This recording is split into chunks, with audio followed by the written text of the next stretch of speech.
بونژور کمان سوا. سلام، امیدوارم که خوب باشید. خیلی وقت بود که براتون داستان نذاشته بودم. همونطور که بارها هم گفتم، مهمترین شاید بهترین در واقع روش برای اینکه شما مکالمتون خوب بکنید اینی که داستان بخونید. بچه اینجوری هم داستان خوندید، سرگرم شدید، هم کلی کلمه و ساختارهایی رو یاد میگیرید که توی مکالمه به دردتون میخوره. داستانی که امروز براتون انتخاب کردم یک داستان معمولی نیست، یک داستان آنسنیان هست، یک داستان آموزنده هست، انستروکتیو هست. قراری که کلی کلمه و اصطلاح یاد بگیرید. برای این داستان خیلی نباید دیگه مبتدی باشید، باید حداقل سطح ادو رو داشته باشید یا ادو به بالا باشید که در واقع بیشتر بتونید استفاده کنید. خب، l'histoire d'un vieux père et d'un fils grossier، یعنی داستان یک پدر پیر و پسر بیادب. l'histoire d'un vieux père، دقت کنید histoire به معنی داستانه، به معنی تاریخ هم هست، بستگی داره کجا استفاده کنید. خب ویوپر که میدونید یعنی پدر پیر، اما انفیس گروسیه، ما برای بیادب کلمات زیادی داریم، مثل امپولی، مثل انسیویل و غیره. گروسیه هم داریم، کسی که درشتی میکنه، بیادب میکنه، خوب حرف نمیزنه، گروسیه.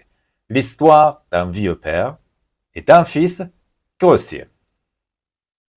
Un homme de 65 ans était assis sur le canapé de sa maison avec son fils de 38 ans, très instruit. Soudain, un corbeau s'est perché à leur fenêtre. Un homme de 65 ans، یعنی یک مرد 65 ساله. بچه میخوایم یک مرد بعد سن رو بگیم، این حرف اضافه دو رو حتما باید بگذاریم. Un enfant de 65 ans était assis، یعنی نشسته بود. assis رو ما اینجا صفت میگیریم. était assis، نشسته بود کجا؟ sur le canapé de sa maison، کاناپه هم که هممون میشناسیم. avec son fils de 38 ans، با پسر 38 سالش. très instruit، instruit یعنی تحصیل کرده به اصطلاح، خیلی هم تحصیل کرده بود و اینها. soudain un corbeau s'est perché à leur fenêtre، soudain یعنی ناگهان، یه دفعه یک کلاغی نشست پشت پنجره اونها. وقتی یک پرنده یه جایی میشینه، روی شاخه یا روی سکوی جایی، بچه از فعل سسوار استفاده نمی کنیم. سسوار برای آدم هاست، برای پرنده ها میگیم سوپرشه. سوپرشه. فعلای دو زمینم که همتون دیگه واردید دیگه، با ات سر میشه. سپرشه الافونت ایش از در واقع پشت پنجره خونش.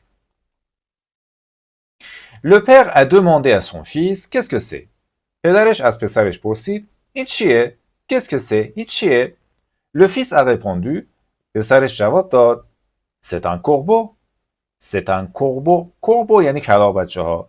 C'est un oiseau noir معمولا یک پرنده سیاه دیگه. من تا حالا کلاغ سفید ندیدم، کلاغ سیاه همیشه دیدم. C'est un corbeau. Après quelques minutes, le père a demandé une deuxième fois à son fils qu'est-ce que c'est. Après quelques minutes یعنی بعد از چند دقیقه le père پدره a demandé une deuxième fois. این deuxième fois یعنی برای بار دوم. این deuxième fois برای بار دوم از پسرش پرسید Qu'est-ce que c'est؟ این چیه؟ Le fils a dit، پسرش گفت Père, je viens de te dire c'est un corbeau. بابا یا پدر، من همین الان به تو گفتم این یک کلاغه. Je viens de te dire. دقت کنید وقتی فعل ونیر دور استفاده میکنید یعنی گذشته نزدیک. میخوام بگیم همین الان این کاری کردم یا این حرفو زدم، je viens de میگم. فکر کنم قبلا هم مثال زدم، شما یه مهمونی دید میگه که بفرمایید غذا، شما میگی ممنون مسیرم، je viens de manger یعنی همین الان غذا خوردم. اینجا میگه je viens de te dire یعنی همین الان به تو گفتم. خب peu de temps après, le vieux père a de nouveau demandé à son fils pour la troisième fois qu'est-ce que c'est. peu de temps après یعنی کمی بعد. peu de temps après یعنی یکم بعد. فرق پو و امپو هم براتون توضیح بدم. وقتی میگید امپو یعنی یکم، وقتی میگید پو دو، پو در واقع خیلی دیگه کم، یعنی واقعا دیگه کم، ممکن مثلا یه کسری از ثانیه باشه. پو دو تام اپره، یکم بعد، le vieux père، باز اون پدر پیر، a de nouveau demandé à son fils.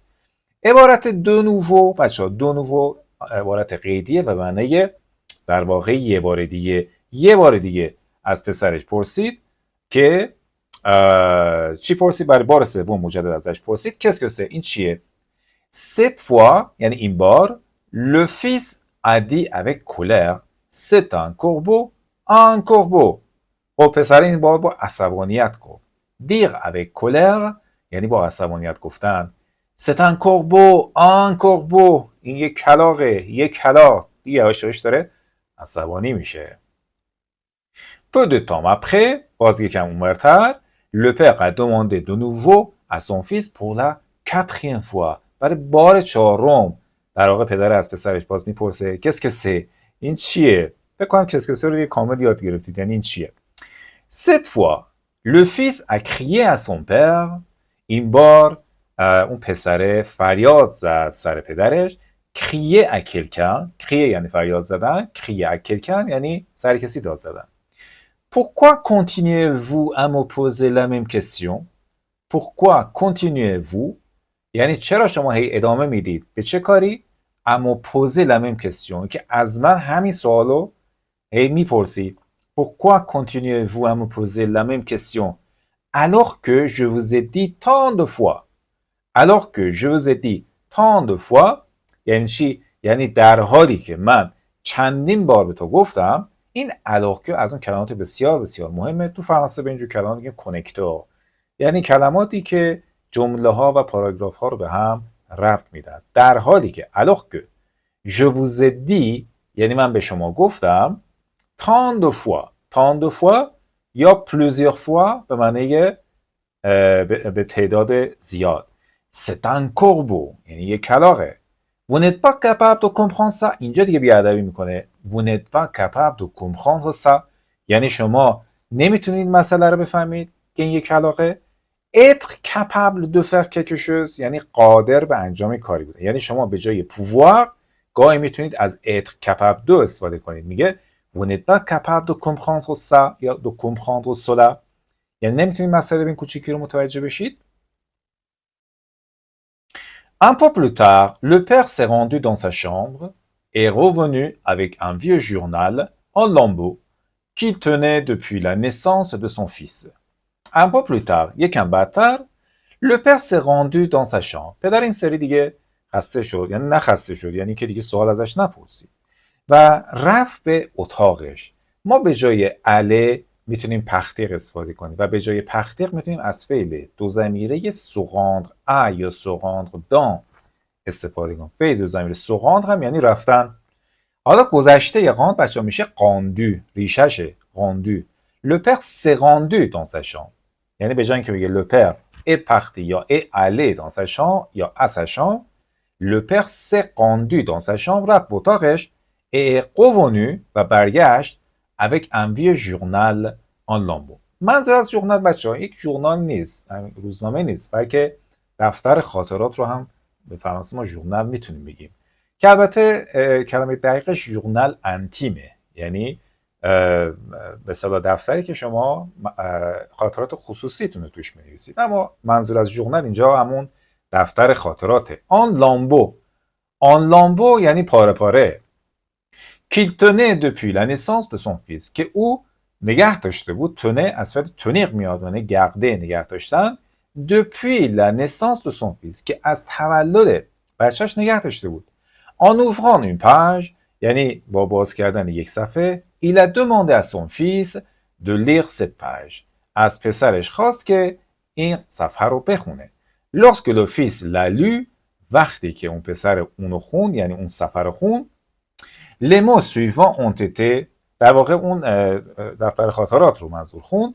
les mots suivants ont été écrits dans le journal یعنی کلمات زیر، عبارت‌های زیر توی این در واقع دفتر خاطرات نوشته شده بود. چی نوشته شده بود؟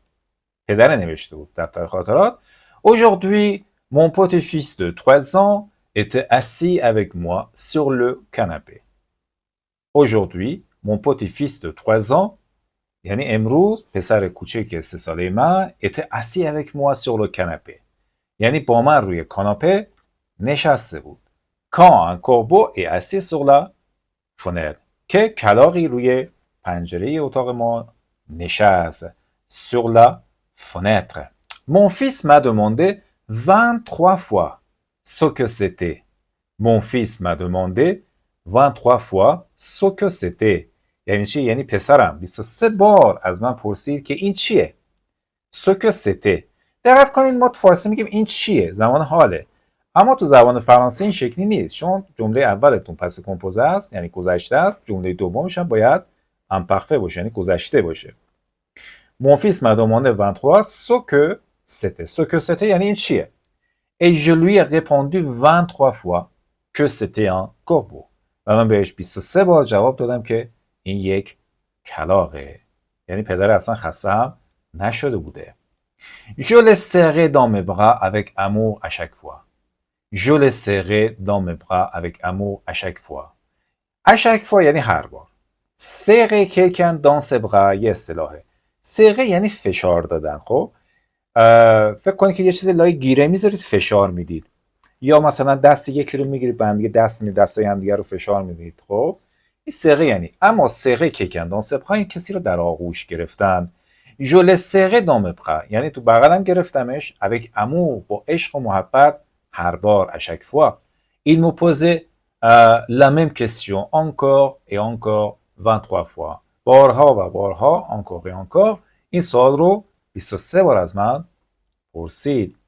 Je me sentais pas du tout irrité. Je ne me sentais pas du tout irrité. irrité یعنی خشمگین و عصبانی. یعنی من به هیچ وجه احساس عصبانیت نمی کردم. بعد از فعل دو ضمیره se sentir بچه شما باید صفت بیارید. irrité هم صفته یعنی عصبانی. Je me sentais pas du tout irrité. pas du tout یعنی به هیچ وجه. خودم رو عصبانی احساس نمی کردم.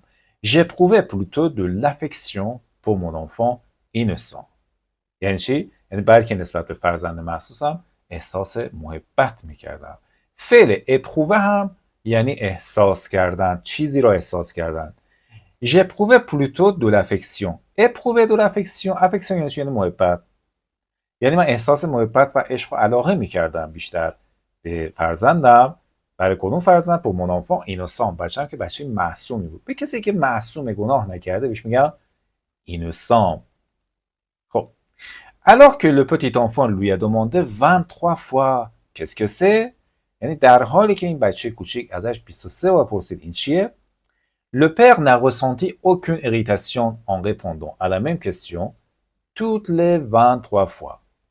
Le père n'a ressenti aucune irritation. یعنی چی؟ یعنی پدره هیچ احساس عصبانیتی نکرد. فعل ressentir هم به معنی احساس کردن. ressentir quelque chose، sentir quelque chose، نمیدونم éprouver quelque chose، این همه یعنی احساس کردن. irritation هم یعنی عصبانیت. Le père n'a ressenti aucune irritation یعنی هیچ عصبانیتی رو احساس نکرد. en répondant à la même question یعنی با جواب دادن به یک سوال واحد toutes les 23 fois، هر 23 بار. toutes les 23 fois. Et quand aujourd'hui le père a posé la même question à son fils seulement 4 fois, le fils s'est irrité et s'est ennuyé. و این بار وقتی که یا امروز وقتی که این پدره همون سوال رو فقط 4 بار از پسرش پرسید، پسرش عصبانی شد، از کوره در رفت. سریته فعلش هم میشه سریته، به دو ضمیره است. s'est ennuyé یعنی چی؟ یعنی کلافه شد. à partir de maintenant داستان تموم شد. حالا la morale درس اخلاقی از این داستان. à partir de maintenant dites ces phrases à haute voix یعنی از الان به بعد این جمله ها رو با صدای بلند بگید. Je servirai mes vieux parents de la meilleure façon. Je servirai mes vieux parents de la meilleure façon یعنی به بهترین شکل به پدر مادر پیرم خدمت خواهم کرد. خدمت کردن به کسی میگیم servir quelqu'un. Je dirai toutes les bonnes paroles à mes chers parents. Je dirai toutes les bonnes paroles à mes chers parents یعنی که من همه کلمات و عبارت‌ها و جمله‌های خوب رو نثار پدر مادر عزیزم میکنم، یعنی باهاشون بهترین کلمات و جمله‌ها رو استفاده میکنم. peu importe comment ils se comportent. peu importe comment ils se comportent یعنی چی؟ یعنی مهم نیست که چطور با من رفتار کنن. peu importe یعنی اصلا مهم نیست. comment ils se comportent چطور رفتار میکنن. فعل رفتار کردن بچه یکیش میشه همین se comporter. از این ور کلمات با صدای بلند بگویید. من به بهترین نحو پدر مادر پیرم خدمت خواهم کرد. بهترین کلمات را به پدر مادر عزیزم خواهم گفت. اگه موافق باشین یه بار دیگه بریم این داستان رو فقط فرانسه‌اش رو براتون بخونم. چشماتون رو ببندید، فقط گوش کنید. L'histoire d'un vieux père et d'un fils grossier. Un homme de 65 ans était assis sur le canapé de sa maison avec son fils de 38 ans, très instruit. Soudain, un corbeau s'est perché à leur fenêtre. Le père a demandé à son fils « Qu'est-ce que c'est ?» Le fils a répondu « C'est un corbeau. » Après quelques minutes, le père a demandé une deuxième fois à son fils « Qu'est-ce que c'est ?» Le fils a dit « Père, je viens de te dire, c'est un corbeau. » Peu de temps après, le vieux père a de nouveau demandé à son fils pour la troisième fois « Qu'est-ce que c'est ?»